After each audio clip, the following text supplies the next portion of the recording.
What's up, everybody? Packers training camp starts in 15 days. I wanted to do a little bit too soon Packers 53-man roster prediction for the 2022 season. It's a lot of exciting players and pieces happening going on with the team this year. So it's going to be interesting to see who makes it in camp, who doesn't make it at camp, who steps up to start at certain positions, and who just makes the roster altogether. I'm pretty excited about watching the receivers, of course, some tight ends, what happens on the O-line, obviously the D-line and the linebackers, and then who they pick on the back end, like corners and safeties. So let's start out. We're going to do quarterbacks first. I have us keeping two. Obviously, Aaron Rodgers will start, and Jordan Love will back him up. We have Danny Etling on the roster, and we had Kurt Benkert, but we let him go. Packers wanted to give him a chance to try to make maybe a backup quarterback job on another team, so we'll see how that goes. I'm going to pay attention to him a little bit, see where he ends up. But otherwise, Packers have the two guys, obviously, the back-to-back MVP Rodgers and then Love, who they hope to make the third-year leap. I think there's a lot of talent there. I saw some good things when he played against Kansas City last year, and I saw some bad things. But a lot of it was just timing with the receivers. I don't really know if he got the timing he needed down, obviously, in practice. So a lot to learn still from Love, but the Packers are going to go with just two quarterbacks this year, Rodgers with Love as a backup. So that's pretty set in stone. Running backs, of course, we have A.J. Dillon and Aaron Jones, both of them coming off of 1,000. I think they both had 1,200 yards, all-purpose yards last year. So hopefully they can both repeat that kind of success and even better this year. I'm hoping that Dillon can start running like he is bigger, faster, and stronger than everybody else. Because if he can start doing that like Derrick Henry, he can be a force. And obviously Aaron Jones is a great change of pace back. I really like his catching ability out of the backfield and just his ability to make plays in general. He's so quick, and it's just a nice change of pace coming from Dillon, who's kind of that, battering ram into to Jones. So those are the first two guys. And then we have Kylan Hill coming off of the torn ACL from the kickoff he had last year. He shouldn't have taken the kick out, and then he tore his ACL. So hopefully he's back and better than ever. He should be the number 3 running back, and then that number 4 running back spot's really up for grabs. It's between Patrick Taylor and Tyler Goodson. Goodson's a rookie out of Iowa who I've watched play against the Wisconsin Badgers, a few times, so he is a pretty good back. He can run and catch. He's a little bit on the small side. Patrick Taylor is a lot bigger. He's been in the system for a year or so now, and he can, he's a lot stronger of a runner than Goodson, but Goodson's got an upside. So that'll be an interesting battle to see who gets that number 4 running back spot. I really think it's leaning towards Taylor just because he does have a year in the system, but that's what preseason's for. We'll see if Goodson can make a run here. Wide receivers now. I will be keeping 7. I think, we have Lazard, obviously. He's going to step up this year, hopefully do everything the Packers need him to do. Ever since he came out of, we got him from Jacksonville as a free agent, I think, or off the practice squad, but ever since we got him, we've asked him to do all kinds of different things, block, catch, run, kind of be Devante's sidekick, and he stepped up in every sense of the word. So I'm looking for Lazard to really step into that number 1 receiver role. Obviously, we have Randall Cobb, kind of Rodgers' right-hand man. He probably wouldn't be here if it wasn't for Rodgers wanting him here. but he did play pretty good last year. He had a decent season. He was probably like fourth best receiver on the team, which out of like all pass catchers, which isn't bad for a guy that the GM who Gutekunst said he didn't want, So then we got the three rookies: Romeo Doubs out of Nevada, Christian Watson out of North Dakota State, and Samari Tor out of Nebraska. I think all of them have huge upsides. Doubs is 6'2", kind of that Devante body type. Watson 6'5", kind of that MVS body type. And then Tor is 6'1" even. He's pretty big. So three rookies that if they can get on the same page with Rodgers, I think can really, have a big season. All can have big seasons this year for rookies. Then we have a holdover from last year, Amari Rodgers. I've heard a lot of good things about him coming up this year, that he's making that second-year leap, that he's really, wants to contribute on the offense.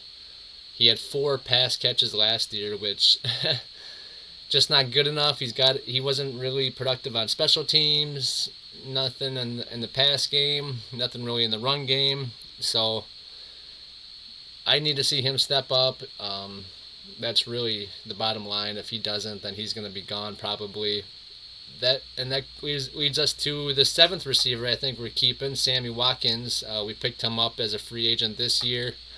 Only like $4 million I think he's owed, so he'd be an easy cut if he doesn't perform, if these rookies really start to jump ahead of him. But Watkins has a huge upside. I mean, he was the 4th pick in the 2013 draft by the Bills, and he's still younger than Devante. Devante's 29, he's 28, so that's quite a big difference.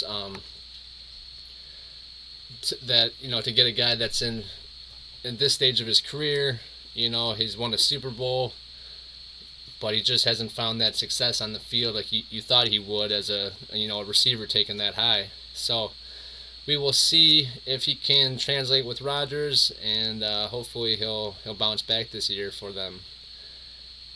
So that'll be 7 receivers then, and then that takes us to tight ends. I have us keeping 4. This is kind of where numbers might get tossed around a little bit. If we didn't keep Watkins, we might be able to keep an extra player at a different position, but I'll get into that more in a little bit. So Tanyan would be our first tight end. Coming off the torn ACL, I think he really, he is looking for a bounce back season again. He had 10 touchdowns the last year he finished. So I think he led all tight ends that year, so that was big. Hopefully he'll be back better than ever. ACLs aren't what they used to be, so he should be okay. Mercedes Lewis, best blocking tight end in football. He's on the older side. He's like Rodgers' age, 38, I believe. So he is getting up there. But I believe if he finishes out this year and part of next year, he can break the record for most games started by a tight end. So that'll be interesting to see for him. That leaves us to the 3rd and 4th tight end. This is where it gets tricky.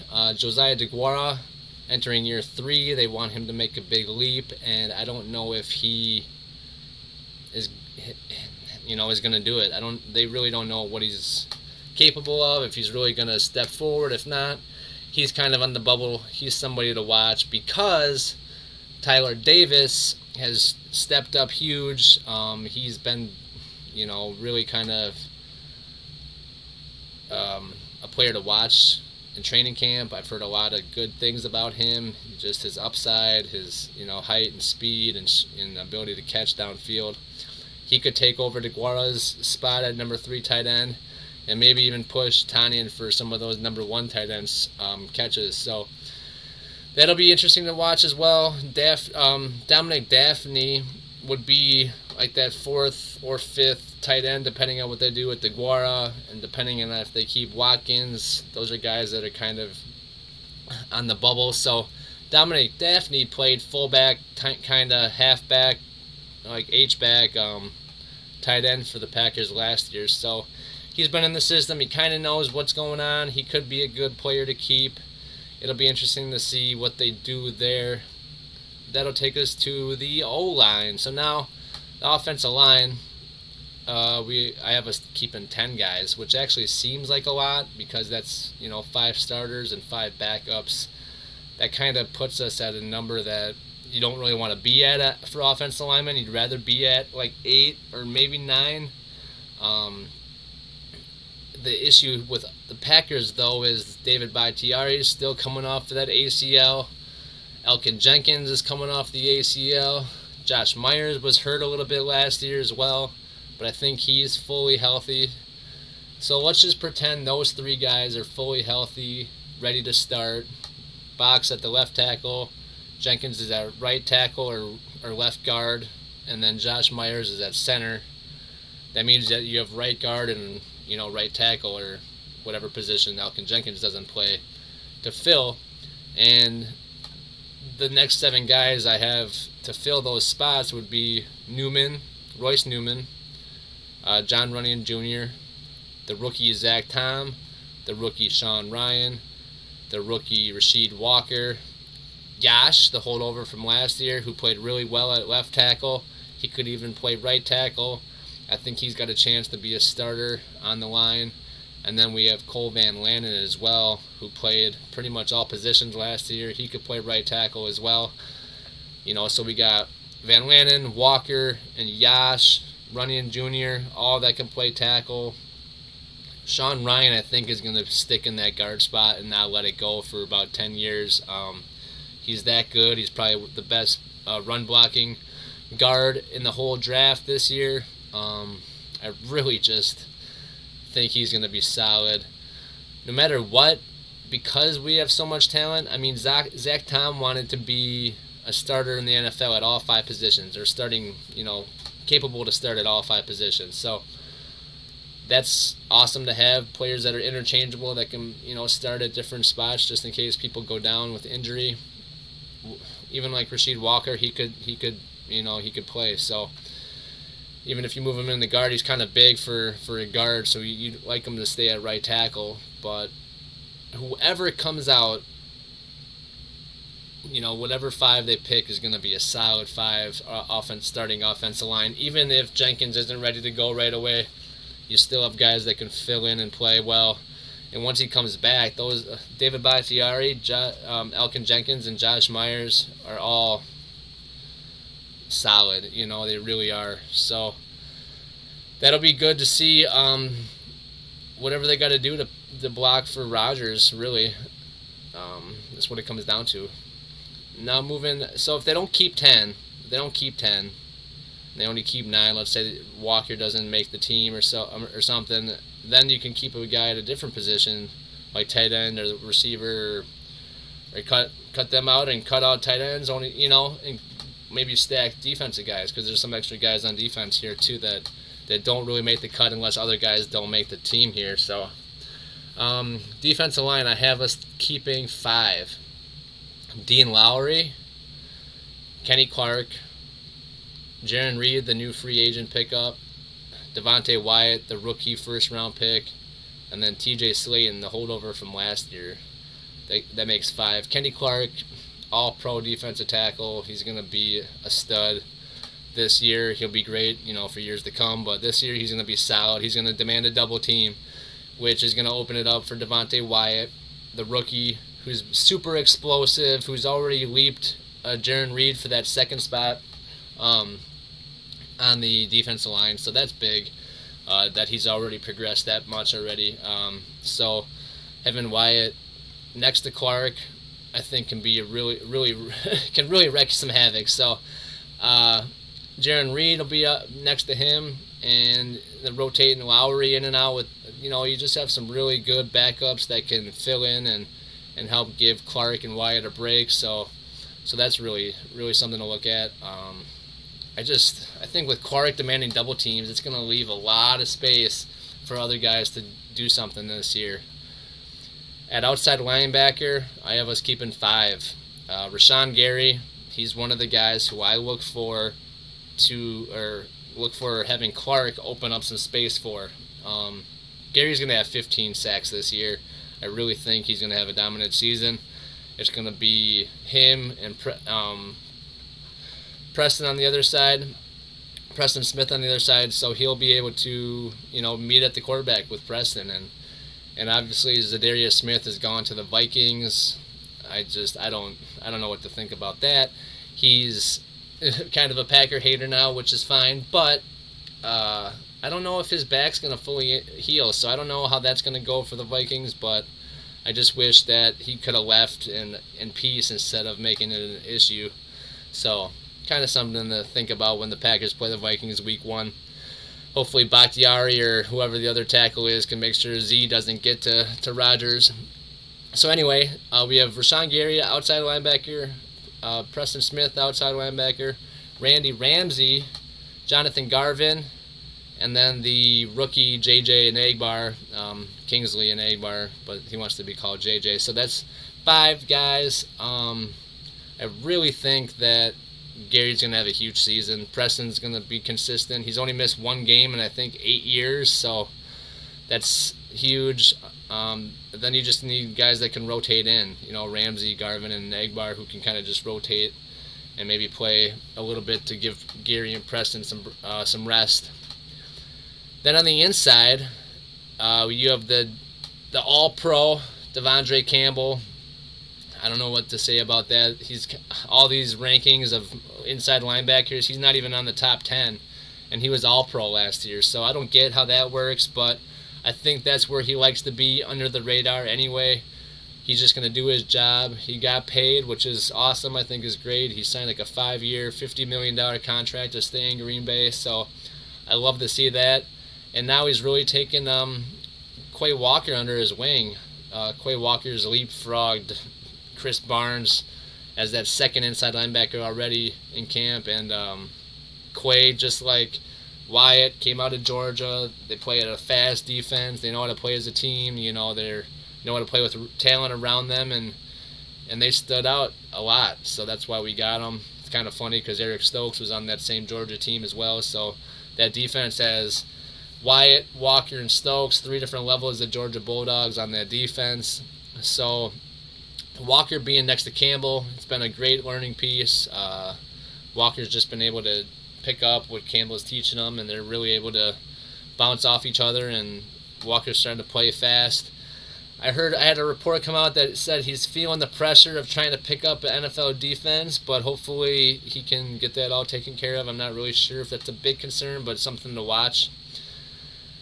And then the backing up those 2 linebackers would be Chris Barnes, who did start last year. He's got a lot of snaps underneath him. He's a solid backup. He's teaching Walker as well. I think he's got a lot left in the tank, and he's got something he can prove. He'd probably be on special teams a little bit more, but he's still a solid middle linebacker if we need him. And then we got Isaiah Mcduffie, who's the 4th linebacker. I have him over picked him over Ty Summers. McDuffie, he's just a little bit quicker, a little more middle linebacker ready. Ty Summers is more of just a run stopper, not really good in the pass defense and all that. So kind of a toss-up between those 2. Summers is a guy that if somebody doesn't make it at a different position, he's somebody that you might consider throwing on there. I don't think another team would pick him up if we put him on the practice squad, but I don't really think we need another inside linebacker. Maybe they'll keep him. I saw that Walker's been able to do some defensive snaps at outside linebacker, rushing the passer. So those linebackers might be somewhat interchangeable, making it less of a reason, making it less of an issue for them to keep only 4. So then, cornerback, Jair Alexander's finally back. He's been hurt. Seems like all of last year he was hurt. He tried to play the playoff game against San Fran, and he only played, I think, 8 snaps. So it's awesome that he's back. He got paid. Boy, did he ever get paid. And he's ready to shut down half of the defense. Half the offense. So that's awesome. I'm excited that he's back. We also were able to keep Rasul Douglas. Douglas played a huge role in our defense last year. He got paid too. I think that that Devante trade really allowed us to keep Douglas, and having 3 really good corners because Eric Stokes is coming back for year 2. He's only going to get better. He's fast. He's big. He's long. He can cover. I think he had, like, amongst all corners, he had one of the best, like, incompletion percentage, amongst all corners. So pretty impressive for a rookie. He's just going to get better. And having those 3 guys on the field at once with Douglas in the slot, because that's where they've been running him, it's going to be really, really a no-fly zone for real. Jair is going to shut down his half of the field. Stokes is going to lock his guy up, and then Douglas will be all over the slot in the middle. So very interesting to see how that all plays out. There is Kezia Nixon. We just got him from the Vegas Raiders this offseason. I think he's going to stick around. He kind of knows some of the Raiders defensive staff that came over to the Packers. Rich Bisaccia is the new special teams coordinator, so I think he's a holdover from him, and he's going to probably make the team just for that reason. But then you have John Charles. He was a rookie last year. He's a little undersized, but he's got a lot of talent. He's a good in the slot guy. He's got some room to improve, and I want to see more out of him. But I really interesting to see how Shamar John Charles plays this year. So that'll be the 5: Jair, Stokes, Douglas, John Charles, and Kezia Nixon. Like I said, if there's other positions where guys don't make it, there's a holdover corner would be Kabion Ento. I liked what I saw out of him last year. I'm not really sure if he's going to make the team over these other guys. When you have 3 shutdown corners like we do, the need for extra corners isn't as big. And we have Kevin King still. I keep forgetting that we re-signed Kevin King. So that's going to make it interesting, because that means that Kabion Ento or John Charles probably doesn't make the team. I don't think there was a lot of reports out about us re-signing Kevin King, but we did. He's back at practice. I can't believe I forgot about that. So, I mean, that already puts me into having to cut John Charles based on my numbers, or Kezia Nixon, who I do not think gets cut because of his ties to Bisaccia. So then we go on to safeties. Obviously, Darnell Savage, Adrian Amos. I don't think Amos gets enough credit. He's one of the best safeties in the league, maybe second in my mind behind Derwin James of the Chargers. Amos is just consistent, never in the wrong spot, gets his guys lined up. He's really a good playmaker. And then Darnell Savage, he's got to make the leap. He's quick. He's been in the league long enough now. He knows how to read offenses. He knows where to be. He knows what to do. He just needs to make those catches. Like, I don't get it. He just doesn't make the catch. He runs 40 yards, jumps over everybody, gets in the right spot, and he just can't catch it. So if he can start intercepting those and making those batted balls and the interceptions, he could really have a Pro Bowl season. I mean, he'd have 8 interceptions if he started catching some of those. So something to watch for him. Then the third safety after Amos and Savage, I have us keeping Sean Davis. He's a player from last year. Him and Vernon Scott kind of battled it out for that third safety spot. I think Sean Davis wins that spot this year. And then it's a battle between Tariq Carpenter, the rookie 7th rounder out of Georgia Tech, and Vernon Scott for that 4th safety spot, because Tariq Carpenter is kind of like an inside linebacker safety hybrid. They wouldn't have to keep Summers or something at inside linebacker if they kept Carpenter, and he could be that number 4 safety. That means Vernon Scott doesn't make it, and I think he has a chance to make it too. So it's going to be interesting to see what they do at receiver if they keep 7, because if they only keep 6, that gives us 1 spot. If De Guara gets cut, that gives us another spot. If they don't keep Daphne, an offensive line, if they can cut it down to 8 guys or only 9 guys, depending on if they know Jenkins or Bach will be back for sure. There's a lot of little things like that have to be looked at. And then at punter, we let Corey Bajorquez go last year. I really liked Corey. I liked how he kicked. Obviously, he got the punt blocked in the playoff game that lost the game for us, but it wasn't really his fault. So, bummer to see him go, but I don't think he wanted to be here anyway. The Bears let go of their punter of like 10 years, Pat O'Donnell, and the Packers scooped him up so he can punt in cold weather. He's punted in Green Bay before, and I think he's going to be a solid punter for us. He probably he's been around the leagues or in the league for a while, so he should be able to punt well in Green Bay. And then kicking, I saw yesterday this article about Crosby. If he can make the team and make 30 field goals, I think this year, he can be like 12th all time for most kicks ever made. So that's pretty historic. That'd be pretty cool to watch for Crosby this year. He kind of had a down year last year at like 77% kicking, but that was the special teams issues. That's why we got rid of Maurice Drayton, and that's why we got Rich Bisaccia from the Raiders. So pretty cool.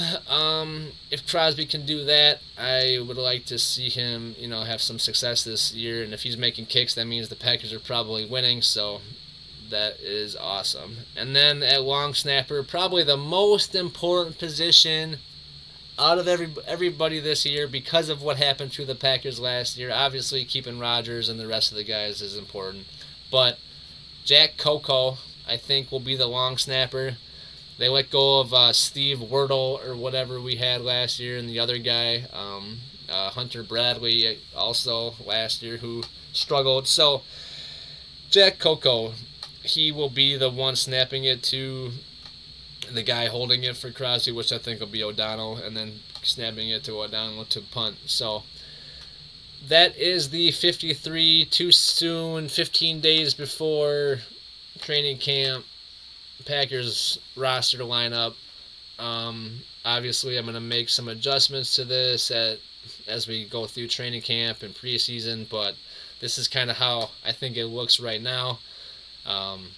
I can't cheat after this and have all my little holdovers, but those are just kind of keep an eye on guys and everything. So thanks guys for watching my video. You can follow me on Twitter at Q_noseball, and I'll see you in the next video. Alright, peace out.